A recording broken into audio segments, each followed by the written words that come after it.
गठबंधन के उपस्थित सभी वरिष्ठ कार्यकर्ता बंधुओं, मातृशक्ति, पहले तो मैं अपनी ओर से, मेरी पार्टी की ओर से आज यहाँ उपस्थित एनडीए और सुहेलदेव राष्ट्रीय लोकदल और सुहेलदेव पार्टी के सभी नेताओं का अभिनंदन करता हूँ, स्वागत करता हूँ। और जो भाव भाई प्रणीत भाटी जी ने, प्रणीत भाटी जी पार्टी के उस वक्त के संस्कारित कार्यकर्ता हैं जब भारतीय जनता पार्टी का कोई झंडा और नाम लेने को तैयार नहीं। उस वक्त के कार्यकर्ता हैं, एक वरिष्ठ कार्यकर्ता होने का परिचय उन्होंने हम सबके साथ किया है। मैं भाई जनार्दन भाटी जी का और 20 सालों से हमारे दोस्ताना संबंध भी हैं। भाई अजीत दौला जी से परिवार भाव के संबंध हैं। हमारे भाई देवेंद्र यादव जी, भाई आजाद मलिक जी, और इनसे मैं 20 साल, 25 साल, 30 साल, और देखो बिटिया हेमा पाठक से 40 साल पुराना, उस परिवार से हम लोग 40 साल पुराना। आज बहुत अच्छा समय आया है और प्रधानमंत्री जी कहते हैं यही समय है और सही समय। जब देश को हमें आगे ले जाना है, मंजिल है कि 2047 में हम डेवलपिंग कंट्री नहीं होकर डेवलप्ड कंट्री कहलाएंगे। और अगर पेड़ हरा है, पेड़ की छाया बड़ी है, तो उसका प्रसाद, उसकी छाया हम सबको मिलेगी। पार्टी लाइन से ऊपर उठकर हम सबसे पहले भारतवासी हैं, भारत माँ के बेटे बेटियां हैं, उसको इसका प्रसाद मिलेगा उस वक्त। और मोदी जी ने ये किया, जब भी कोई योजना सरकारी आई, हिंदू मुसलमान, जाट जाटव सिख पंजाबी में कहीं फर्क नहीं। मैं जब भी अब मुस्लिम परिवारों में जाता हूँ, कुछ और जातियों बिरादरियों की मीटिंगों में मैं जाता हूँ, तो उनसे पूछता हूँ कि अगर मोदी जी ने ये फर्क नहीं किया तो हम क्यों करें? और वो लोग कहते हैं, मैंने कहा बताइए, जब ये मुस्लिमों की बस्ती है छिड़ौली में हम गए, 4000 वोट थे, 7 वोट मिले थे। विधायक जी ने बिल्कुल सख्त शब्दों में कहा, प्यार भी किया, सख्त भी किया कि भैया देख लो, 7 की मोहर लगा के आगे प्रधानमंत्री को मोदी बन जाएंगे, अगर फिर भी तुम्हें 7 की मोहर लगा के जी न दे जैसा ठीक समझ। और फिर थोड़ा सा सख्ती भी पेश करी। उसके बाद 10-15 लंबी दाढ़ी वाले मौलाना आगे बोले, नहीं साहब हम भी ये फर्क नहीं करें। देखो राजनीति एक अलग। जब मैं पहली बार राज्यसभा में गया तो अरुण जेटली जी भारतीय जनता पार्टी की तरफ से, कांग्रेस की तरफ से, आनंद जो बहुत वरिष्ठ वकील हैं, आनंद शर्मा वक्त बहस कर रहे थे। हम नए हमने समझा यही राजनीति, दोनों एक दूसरे को बोला, ऐसा लगे कि एक दूसरे के कपड़े फाड़ देंगे, ना जाने क्या करते हैं। लोकसभा आपने देखी होगी, ये लोकसभा है, इधर राज्यसभा, बीच में सेंट्रल हॉल है। जब दोनों उधर से निकल के आ जाते हैं तो हम बीच में बैठे चाय वाय पीते हैं, गपशप लड़ाते हैं। और दोनों जैसे ही बाहर आए, दोनों निकल के, दोनों एक दूसरे को, दोनों वकील मोहनी मारे के, अबे साले तू, अबे तू, अबे तू। हमें मैंने कहा भैया यही राजनीति है तो फिर साथियों, ये राजनीति वास्तव में ये वकालत वाली कहानी है। हम विचारधाराओं के पोषक हैं, हम जातियों के पोषक नहीं है। आज मैं आपका धन्यवाद करता हूं, आप लोगों ने, इस क्षेत्र की जनता ने इतना प्यार दिया है। पार्टी ने मुझे 1 बार विधायक और 4 बार का सांसद का टिकट मेरी शक्ल देखकर नहीं दिया। मैं ये बताना चाहता हूँ, मैं स्वीकार करता हूँ।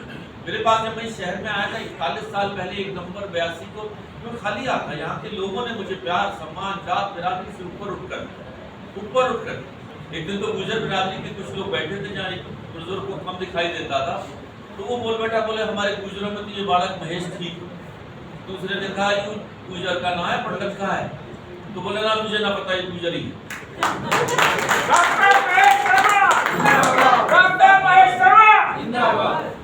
जाति बिरादरियों से लेकर हम देश को आगे नहीं ले जा सकते। आपसी संबंधों से लेकर हमें उससे ऊपर उठना पड़ेगा।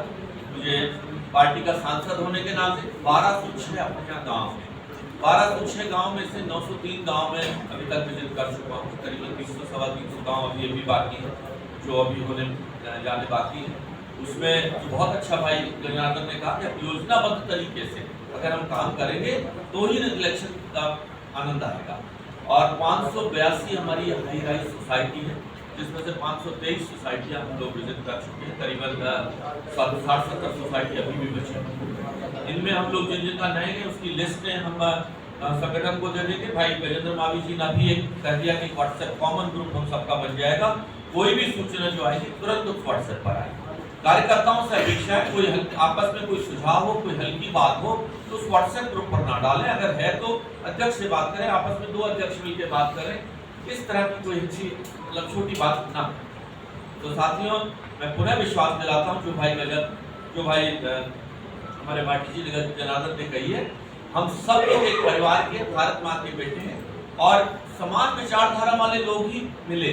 अच्छी बात है कि सब लोग जो है, आज हमारी पार्टी ने किसानों के मसीहा चौधरी चरण सिंह जी को भारत का सर्वोच्च सम्मान देकर सम्मानित किया है और वास्तव में किसानों के लिए चरण सिंह जी ने जितना काम किया वो काबिल मिसाल है, इसमें कोई दो राय नहीं।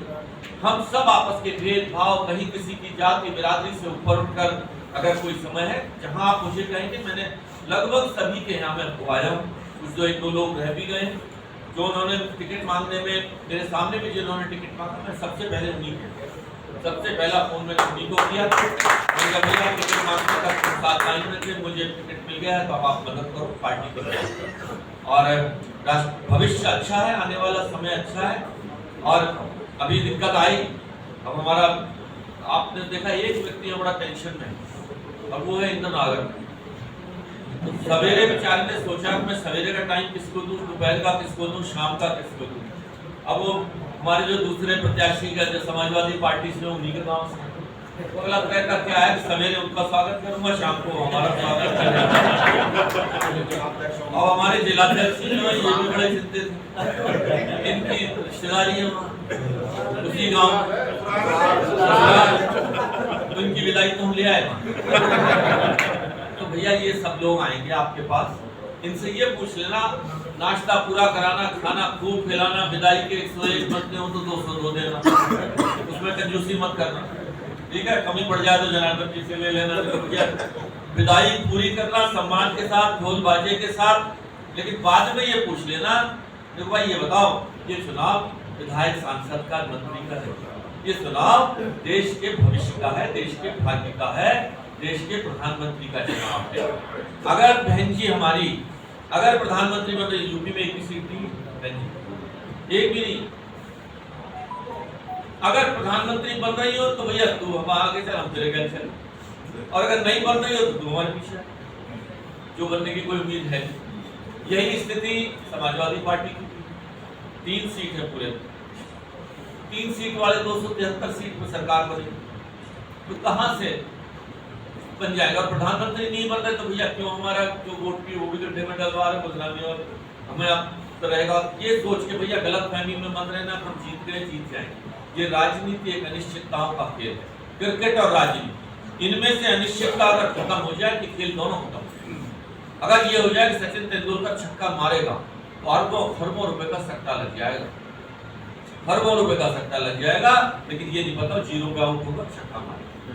और यही हालत राजनीति में, अगर हम ये मान लेते कि सबको जीते जिताए पड़े, आज हमारा प्रधानमंत्री एक दिन में 4 सभाएं कर रहे हैं, एक कोने के देश के कोने से दूसरे, ऐसा देवता प्रधानमंत्री भैया, मैंने उसके साथ 4 साल काम किया उनके साथ, वो व्यक्ति सिर्फ गरीब के लिए और देश के लिए जीता है, वो एक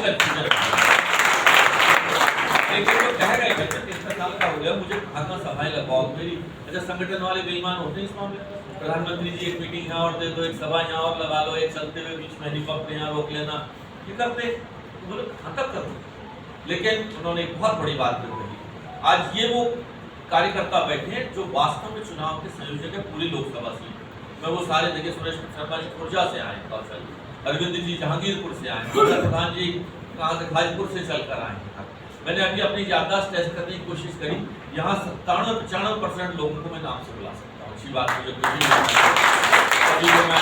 ये भी थोड़ी सी भगवान ने अभी तक दे रखी है, बुढ़ापे पूरे घंटे के साथ घटेगी। मैं अपने 2.5 लाख लोगों को नाम से बुला लेता हूँ हर गाँव में। हमारी ये दवाई बाकी को दे दो, ये दवाई प्यार जो मिला है, ये प्यार की कमाई किसी के ऐसे नहीं मिलती, और पार्टी ने ये सोच के टिकट दिया है 5वीं बार कि आप लोग जिता लोगे। अगर ये संदेश मिल जाए कि नहीं जीतेंगे क्यों करण ठाकुर जी, तो कोई पार्टी टिकट नहीं देगी। अगर जरा सी भी खुशबू ये हो जाए कि नहीं जीतने की संभावना कम है, देखो यहाँ इंटेलिजेंस के आदमी बैठे हैं, मुझे जरा डरते रहते हैं, अत्री जी बैठे हैं तो जाट समाज के। साथियों, मैं आप सभी को यही कहते हुए लास्ट बात की बात खत्म करूंगा। प्रधानमंत्री जी ने जो बात कही वो ये थी कि भैया आंधी चल रही है, तूफान चल रहा है, तूफान है। लोकमंच जी आगे आ जाओ, आ जाओ, पंडित जी यहाँ दिख रहे हैं पूरा। वो लोग किसी ने कहा बोले साहब चिंता ही मत करो, आपके हम 10 लाख वोट से जीतेंगे, 475 और 575। बोला अच्छा। बोले जी आपके नाम की आंधी चल रही है। बोले अच्छा। बोलो आंधी से कुछ ऊपर भी है। बोला हाँ जी, तूफान सुनामी पता नहीं क्या क्या चल रही है, मेरे जैसे चाकू और लग गया आगे, बहुत चल रही है। और जो उन्होंने बात कही वो ये थी, बोले ये बताओ ये तूफान जो 500 किलोमीटर का है, इससे किसी गाड़ी के पहिए में हवा भर सकती है क्या? पंप लगाना पड़ेगा ना, कि पंप बैठे हो अगर पंप का इस्तेमाल नहीं करोगे तो मोदी जी का उदाहरण ले लो भैया। अगर मोदी जी को तुम ये माने बैठे हो 400 पार और सरकार बन गई, तो मोदी जी क्यों तो वहां देखिए कोने कोने में अंदर जा रहे, पार्टी हमारी समझौतों से समझौता भी कर रही है, एनडीए भी बन रही है, ये मोदी जी हमारे प्रधानमंत्री के रूप में। और दूसरा सवाल कि भैया मोदी के कैलिबर का कोई नेता किसी के पास है क्या? जो दोनों पार्टियां आपके पास आएंगी, मायावती जी आएंगी, दोनों पार्टियां आएंगी, मुझे बता अगर है तो हम तुम्हारे साथ। आप सबको बहुत बहुत धन्यवाद।